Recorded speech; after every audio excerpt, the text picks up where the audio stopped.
Good morning, ladies. So, yes, it's Tuesday. I hope you had a great holiday.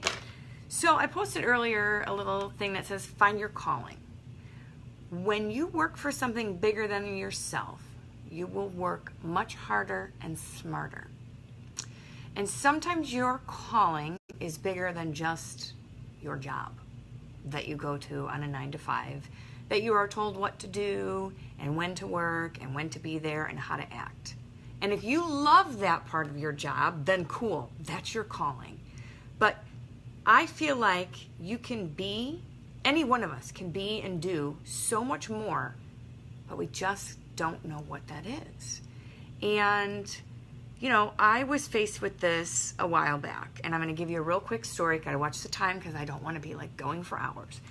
Real quick backstory on me and finding my true calling. I have always worked in healthcare. And I started out working in the dietary department in a nursing home. Then I went into the nursing department. And then I was at a lab for a little while. And then I went to the hospital and worked in pediatrics and women's health. So I've always had this calling of sorts of helping people along the lines of health and wellness and making them better than what they were, right? So then after a while, I kind of was like, yep, I'm having kids. I'm going to stay home. I'm not going to work because it was more important for us to be at home with our kids, which was great. And then like I started itching again. Like, okay, yeah, I know I was meant to be a mom, but like my kids got older and they didn't depend on me as much. So I thought, what can I do to fulfill this calling? What can I do? And in my mind, I was like, okay, I know that I want to help people. I know that I want to help them with health and wellness, but I don't want to work those crazy hours again like I was working in the medical field. 24/7, 365 days a year, 12 months. You know, I mean, like, I did not want that. So here's my tips on if you're like, well, I'm not sure what my true calling is, but I always go this direction. So with me, I always went in the health and wellness direction. And I knew that I didn't want to work so hard at the hospital and not be appreciated the way I wanted to be appreciated doing my calling, following my calling. So here's my 5 tips. Notice what your dreams and your aspirations are. That was my hand. I thought my dog was jumping around. So what is it that you're always thinking about? What happens quite often? Like, where is your attention drawn? Like, what kind of people are you meeting? What do you notice? The places you are drawn to? Write that down. Like, for me, it was always, I always congregated with nurses. Like, I always had that, like, we were drawn to one another. And I also was drawn to people who saw bigger pictures than where they were at right now. And they aspired and dreamed to be more than what they were by following their heart. And that's kind of what led me down this path of like, this is my true calling. So think about my second tip is think about what you used to love. Like before you were told what to do and how to act and what you could and couldn't do. Remember this as a child? Like ask a kid, I always say this, ask a kid what they want to be. Like I'm seeing a lot of preschool graduations and I want to be Spider-Man. I want to be a firefighter. I want to be a crane operator. I want to be a princess. I want to be a dentist. Nobody's telling them what they can and can't be. These are their dreams. So think about things maybe like, did you used to play, and I know this is not trying to sound weird, but did you used to play doctor? Did you used to play school? Did you used to play superheroes? Like, what did you used to do as a kid? I did all kinds of things, but I always remember like school and like being someone who helps the doctor. Like we would fake play dentists and all those kind of things. So what did you used to love? What like sparked your fire as a kid that all of a sudden someone put water on it as you got older and told you what you were supposed to do? Like what were you curious about? What kind of things did you love? Think of those. I can't answer those for you, but for me, it was always like I was curious about what goes on inside the human body. I know it sounds weird, right? I was curious about what made people tick. I was curious about a lot of things in the medical field. So that's kind of what kept drawing me all the way through all of this. My third tip is pay attention to what keeps coming back. And that is exactly what kept coming back for me is health and wellness, medical field. How do I make it better for someone else? How do I help them conquer the chaos of feeling like crap all the time, like their health is off? How can I change that for someone? How can I change that for myself? It kept coming back to me in different ways, shapes, and forms, and I had to pave that path as to where my true calling was with that. So it's not going to go away. That thing that keeps coming back won't go away if it's important to you, if it's something that it's like you're drawn to it like a magnet. It's crazy, I know, but these are clues, so pay attention. Like the clues of, someone once said to me, why aren't you a nurse? You know so much about health and wellness and the medical world that I don't understand why you're not a nurse. And I said, because I want to be in control of when I work. I could have went for nursing, changed my mind on that one, right? Just didn't want it. Didn't want the debt, didn't want the school, kind of didn't want the clinicals with some of the gross things that go on in there, but I knew I wanted to help people. So that kept coming back, and I found the way to make that work. My fourth tip, which is huge because a lot of people give up so soon, but you want to be patient. This is not finding your calling and making it work for you to where you're working smarter, not harder, is not overnight express delivery mail. It's not going to happen overnight. So if it's something that keeps coming back to you, if it's something that you think about that you love, if it's something that you notice you're dreaming and aspiring to do, be patient with that. You're on the right path.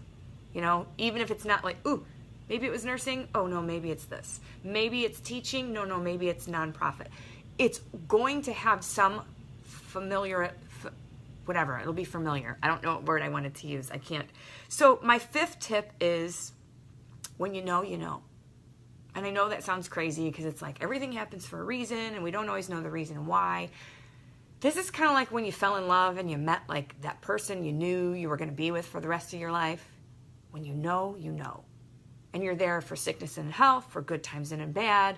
You know, all that stuff, that's what your calling is. You know, you kind of feel like you've just fallen in love with it, and it sparks a fire. You're passionate about it. You have this eternal flame that just keeps lighting up every time it comes back to you, every time you think about it.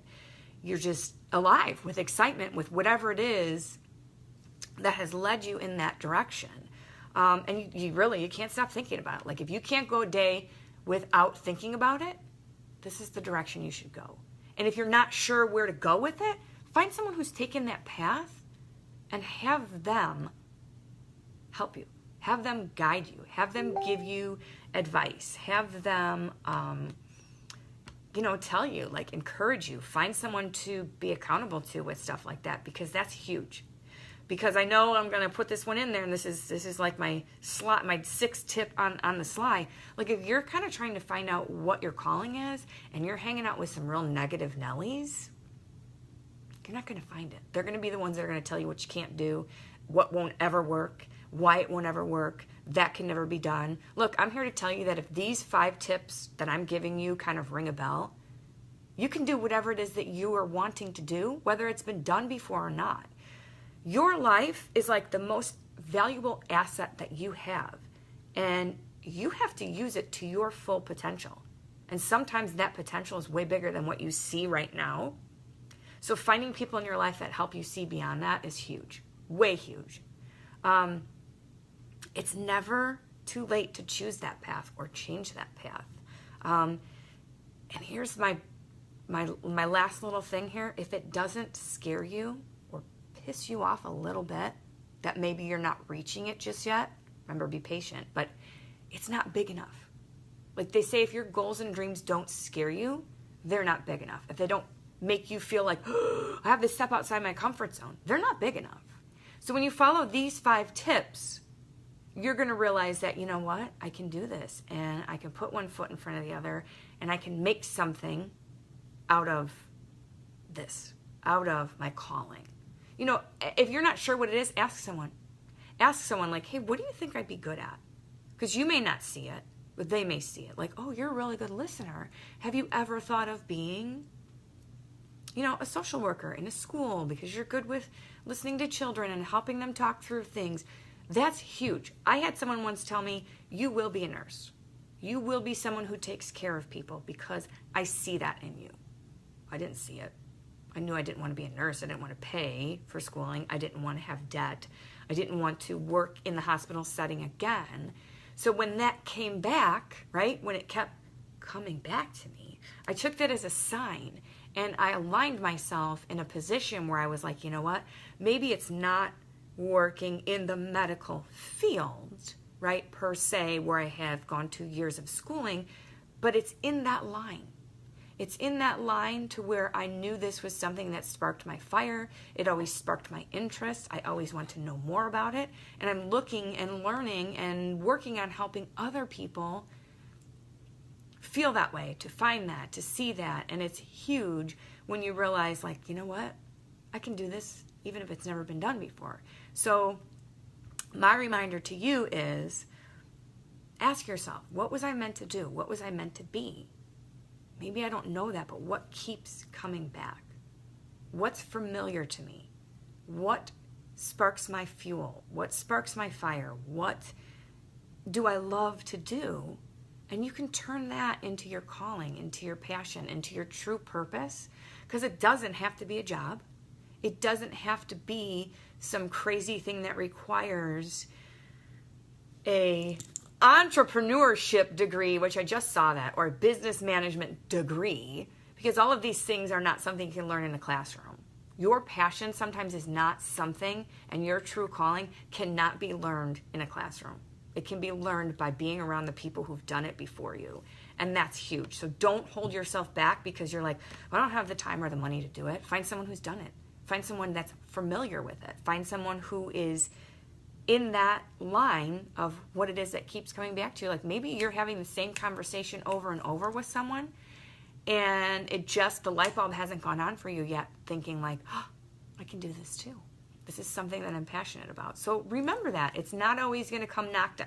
It's not always going to come in a package delivered to your door saying, this is your calling. Here it is. Just think of these 5 tips and it will come to you. It really will. So that is all I have for you guys today. I hope that helps. I feel like this is something that we're going to go more into, because maybe some of you aren't really sure of, like, where am I supposed to go with things? What am I supposed to do? So here's what I want you to do.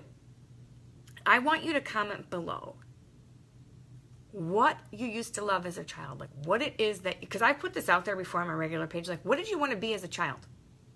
That's what I want you to answer today. So that's my question. I want it in the comments below. What did you want to be when you grew up? Because maybe some of us aren't grown up yet and we can still be that. So what did you want to be? Comment below. And, if you have anything else that goes with that, put it with there. I would love to hear that. And I know some of you we've discussed this, and some of you have what you think are crazy aspirations and dreams, and really they're not. We can move forward with those, and I would love to be there to help you with that. So that's all I have for you guys today. I hope you have enjoyed this. Thank you all for being part of this group. I appreciate it, and I look forward to hearing from you guys. Have a great day, and we will talk later.